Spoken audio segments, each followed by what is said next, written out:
하나님 말씀 룻기 4장 13절에서 17절 말씀 함께 봅니다. 이에 보아스가 룻을 맞이하여 아내로 삼고 그에게 들어갔더니 여호와께서 그에게 임신하게 하심으로 그가 아들을 낳은지라. 여인들이 나오미에게 이르되 찬송할지로다. 여호와께서 오늘 내게 기업 물을 자가 없게 하지 아니하셨도다. 이 아이의 이름이 이스라엘 중에 유명하게 되기를 원하노라. 이는 내 생명의 회복자이며 내 노년의 봉양자라. 곧 너를 사랑하며 일곱 아들보다 귀한 내 며느리가 낳은 자로다 하니라. 나오미가 아기를 받아 품에 품고 그의 양육자가 되니 그의 이웃 여인들이 그에게 이름을 지어주되 나오미에게 아들이 태어났다 하여 그의 이름을 오벳이라 하였는데 그는 다윗의 아버지인 이새의 아버지였더라. 아멘. 고엘 보아스라는 제목으로 주의 말씀을 선포합니다. 안녕하세요. 저는 곽기웅 목사입니다.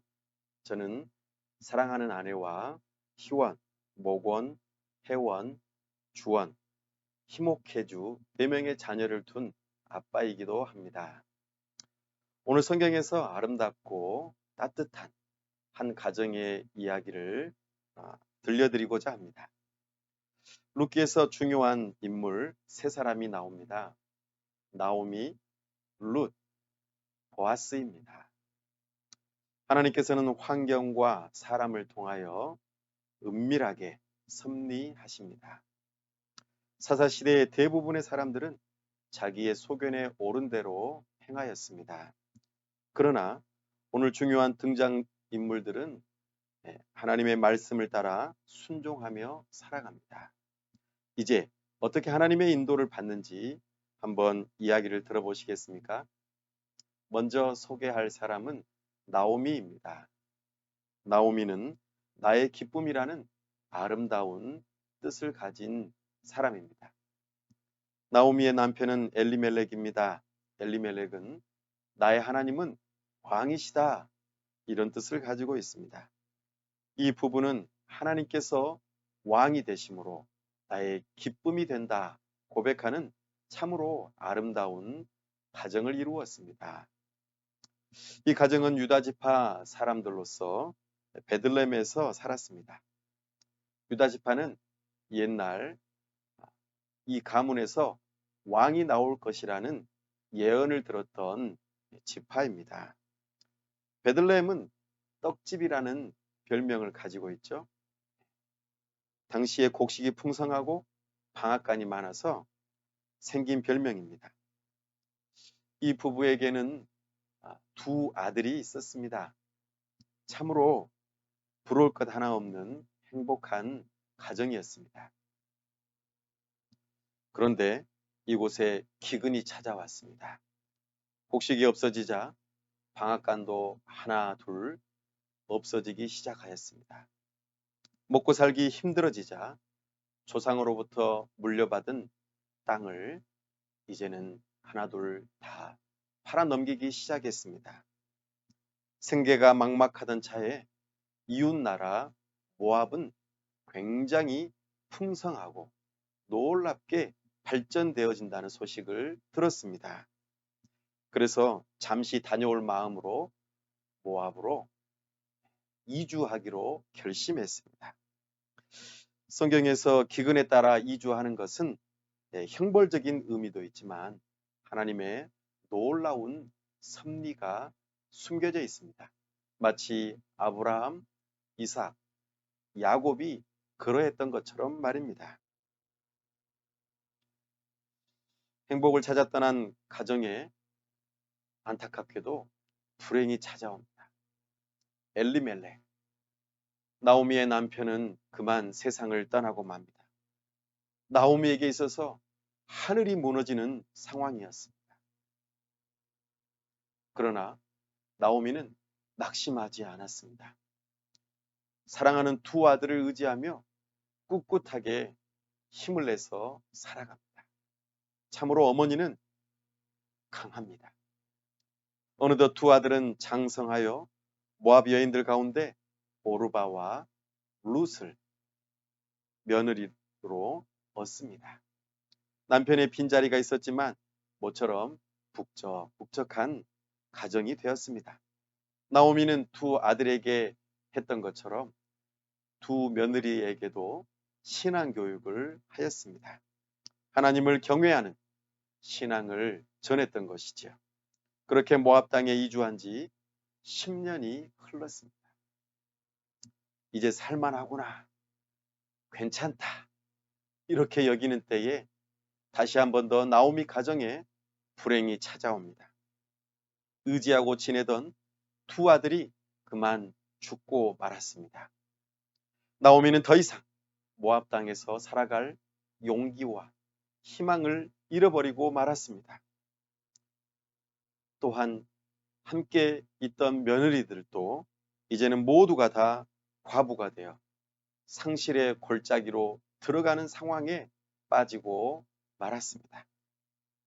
마침 고향 땅에 기근이 끝나고 예전의 풍성함이 찾아와 하나님의 돌보심이 있다는 소식을 들었습니다.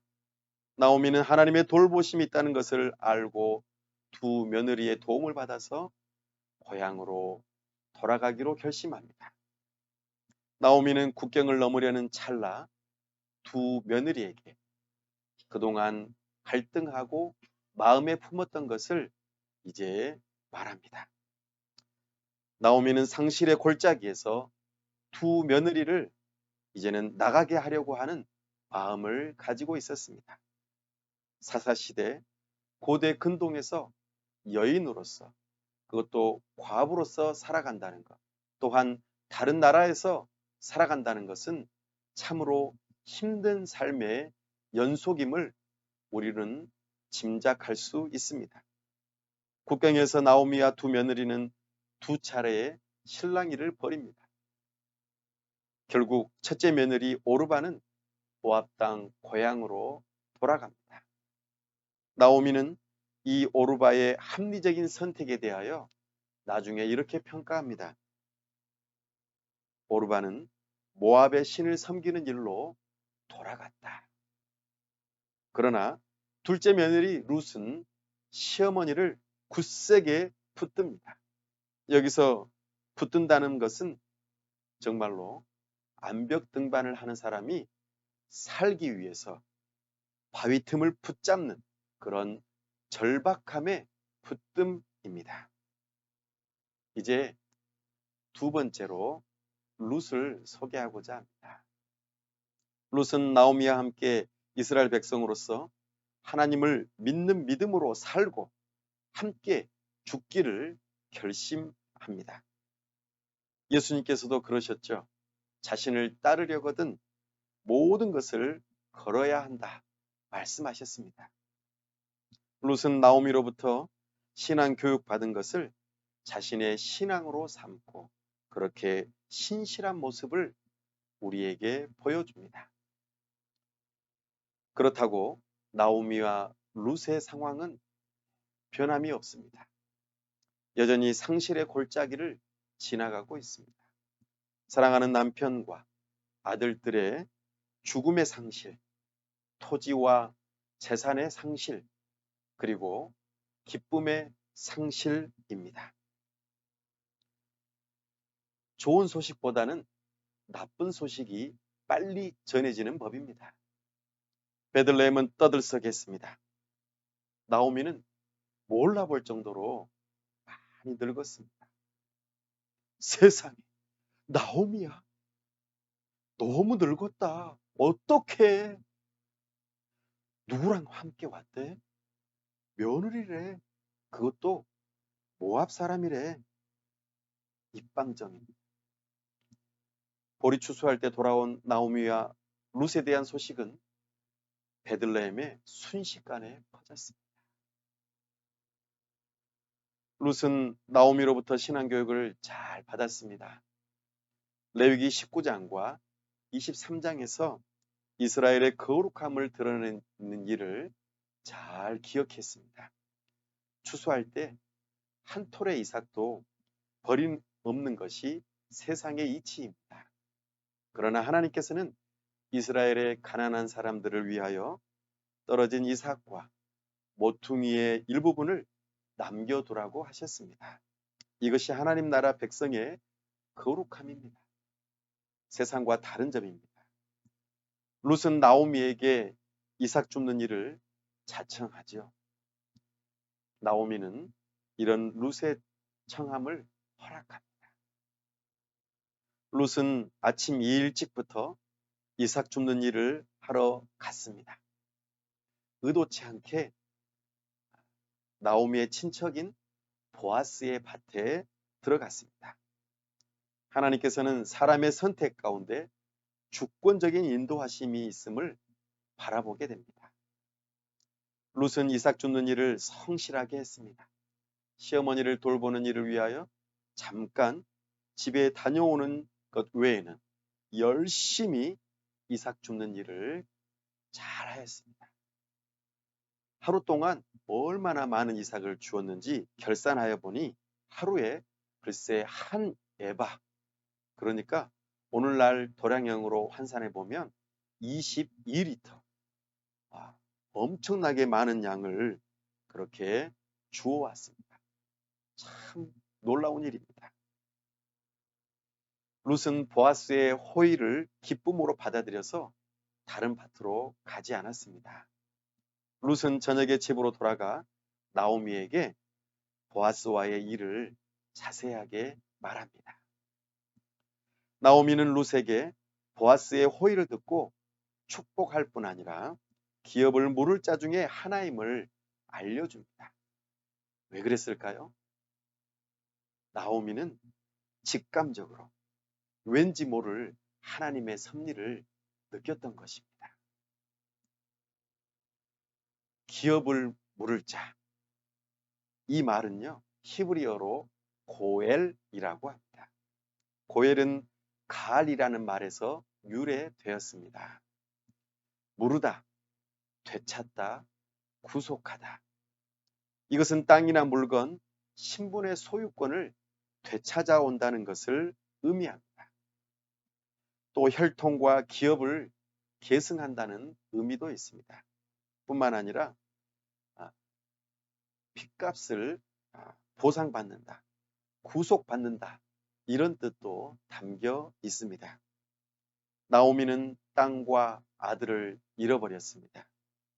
남편 엘리멜렉의 가문과 상속받은 땅도 역사 속에서 사라질 위기에 처해 있습니다.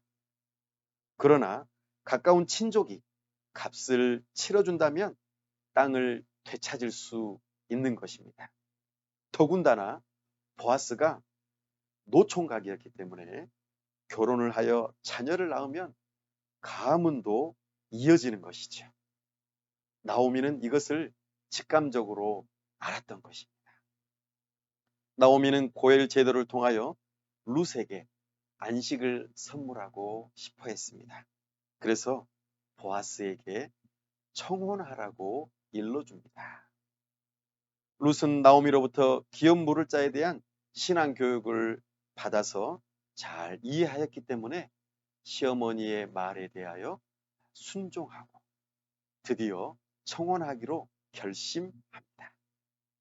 룻은 나오미가 일러준 대로 보아스의 타작마당에 가서 보아스가 잠들도록 기다리고 있습니다. 드디어 보아스가 잠이 들자 룻은 보아스의 발치 이불을 들고 거기에 누웠습니다. 보아스가 잠을 자다가 발밑에 누군가 있다는 것을 깨닫고 깜짝 놀라 일어납니다. 그런데 거기에 룻이 있는 것을 보고 더욱더 놀랍니다. 이때 룻은 머뭇거리지 않고 나오미의 말대로 당신이 우리의 기업 물을 자인 것을 알고 계시죠? 우리를 위하여 그 의무를 이행해 달라고 담대하게 청원합니다. 보아스는 이런 룻의 신앙을 보고 현숙한 여인으로 칭찬합니다. 유대인들은 성경을 배치할 때 잠언 31장 다음에 룻기를 둡니다. 왜냐하면 잠언 31장에서는 현숙한 여인에 대한 내용이 나옵니다. 그들은 그 현숙한 여인에 대한 실제가 바로 룻인 것을 자녀들에게, 사람들에게 알려주기 위해서 이런 특별한 성경의 배치가 있음을 발견합니다. 룻은 보아스의 호의와 조언을 따라 보리를 받아들고 아무도 모르게 조용히 나오미에게 가서 경과를 말하고 일이 이루기까지 잠잠히 기다립니다. 자, 이제 세 번째 주인공 사람을 소개하려고 합니다. 이 주인공 이야기를 하기 전에 시대적인 배경을 하면 더 효과적이리라 생각 들어집니다. 이런 이름들 들어보셨습니까? 라이파이, 태권브이, 슈퍼맨, 배트맨, 원더우먼, 아이언맨, 헐크, 토르, 캡틴 아메리카, 앤트맨, 닥터 스트레인지, 스파이더맨. 귀에 익숙한 이름들이 있으신가요? 우리는 이들을 만화와 영화 속에서 영웅이라고 부릅니다. 악당을 물리치는 정의의 용사들 말입니다. 성경에도 이런 영웅과 같은 사사들이 있습니다.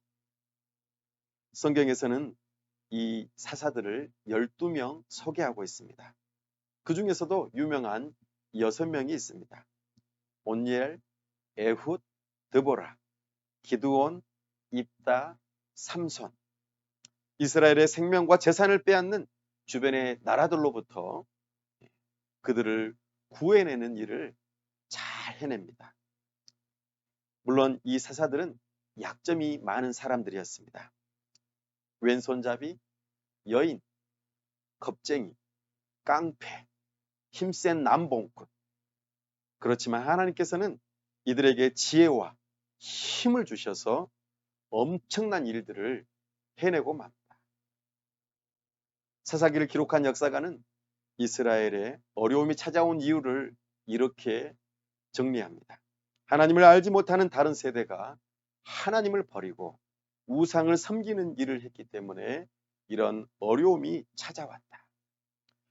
이스라엘의 진정한 왕이신 하나님을 따르지 않고 자기의 소견에 오른 대로 행함으로 이런 어려움이 찾아왔다 말합니다.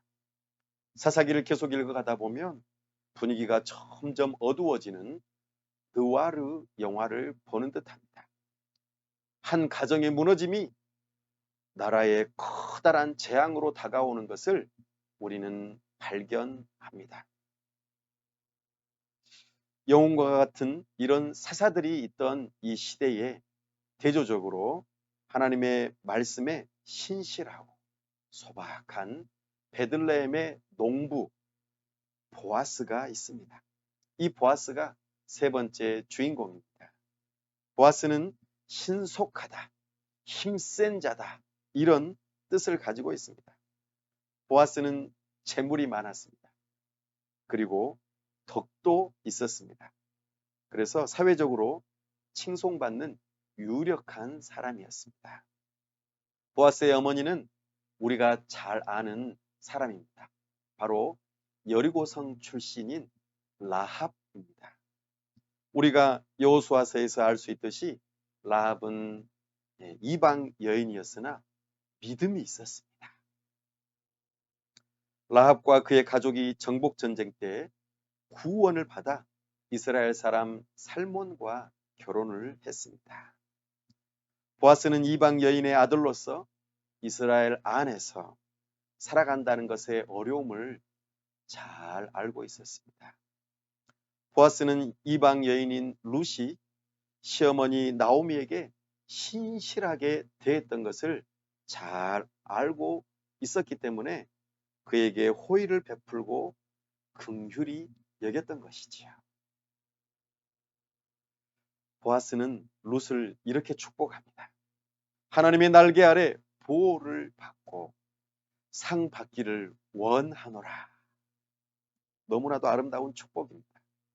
보아스는 룻을 지혜롭게 도와줍니다. 보아스는 룻이 알아차리지 못하도록 보호하고 돕는 모습을 우리는 바라봅니다. 누군가를 도울 때는 말이죠. 도움을 받는 사람의 입장을 세심하게 살피면서 도와야 합니다. 이런 면에서 보아스는 굉장히 멋진 사람입니다. 보아스는 룻을 보리와 밀 추수하는 그 시기에 유심히 자세히 살펴보았습니다. 룻이 젊은 남자들에게 관심을 가지지 않고 이내가 처음보다 나중이 더한 것을 알아봅니다. 사람 보는 눈이 있죠?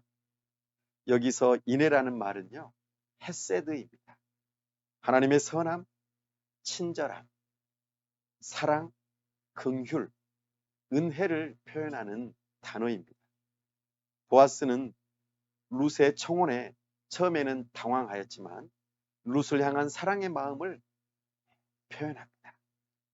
그러나 보아스는 서두르지 않습니다. 왜냐하면 기업 모르는 일에 규칙을 잘 알고 있었기 때문입니다. 그래서 절차를 따라 신중하게 행동하는 모습을 우리에게 보여줍니다. 보아스는 기업 모르는 일에 우선순위가 있는 사람을 먼저 찾습니다. 그 사람의 이름을 성경에서는 밝히지 않고 아무개라고 말합니다. 보아스는 아무개를 먼저 만났습니다.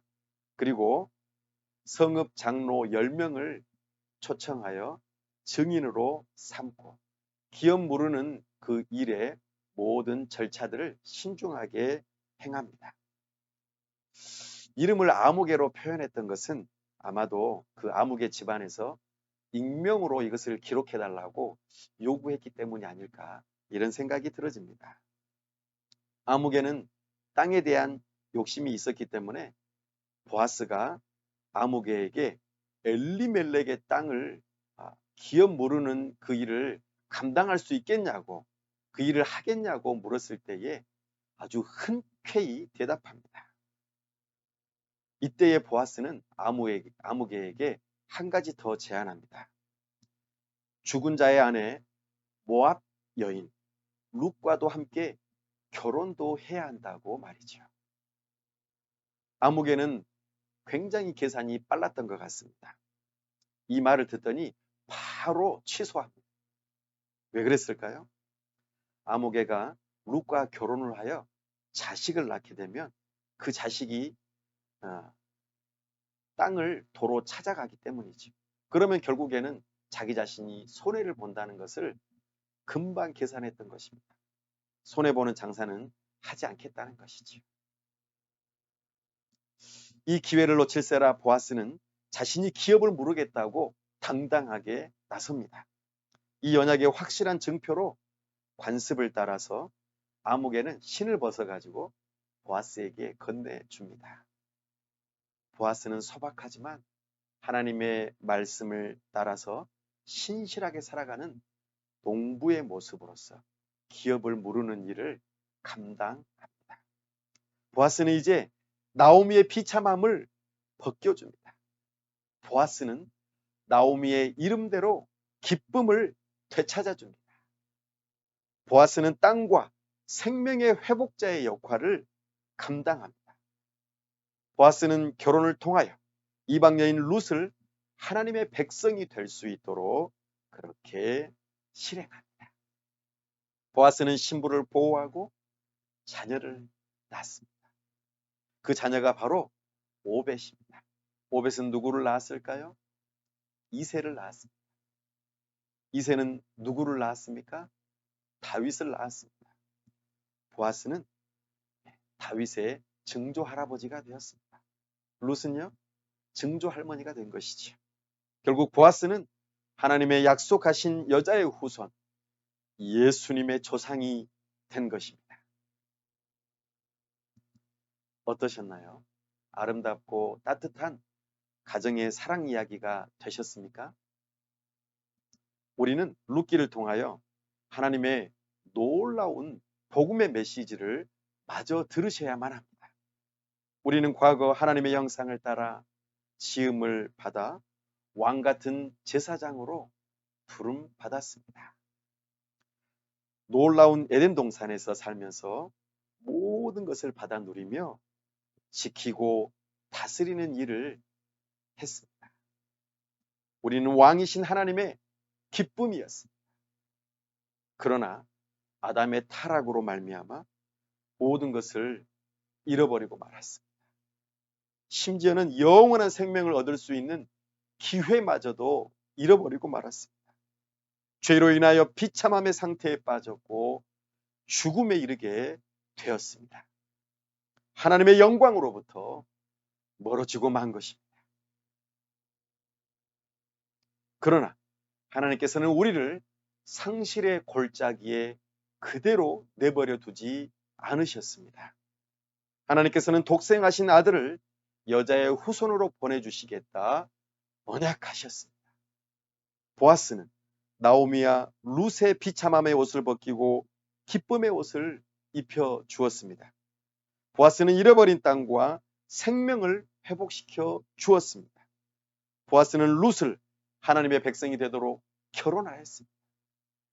보아스가 신부를 보호하고 많은 백성을 일으킨 것처럼 우리 주 예수 그리스도께서 우리의 죄로 인한 비참함을 벗겨 주셨습니다. 어떻게 해요? 바로 십자가에서 죄의 값을 보혈로 지불하셨습니다. 예수님께서 죽음에서 부활하심으로 의와 생명을 잃어버린 우리를 하나님의 의로운 백성 되게 하셨습니다. 우리를 하나님 나라에 들어갈 수 있게 하시고 생명을 회복하게 하셨습니다.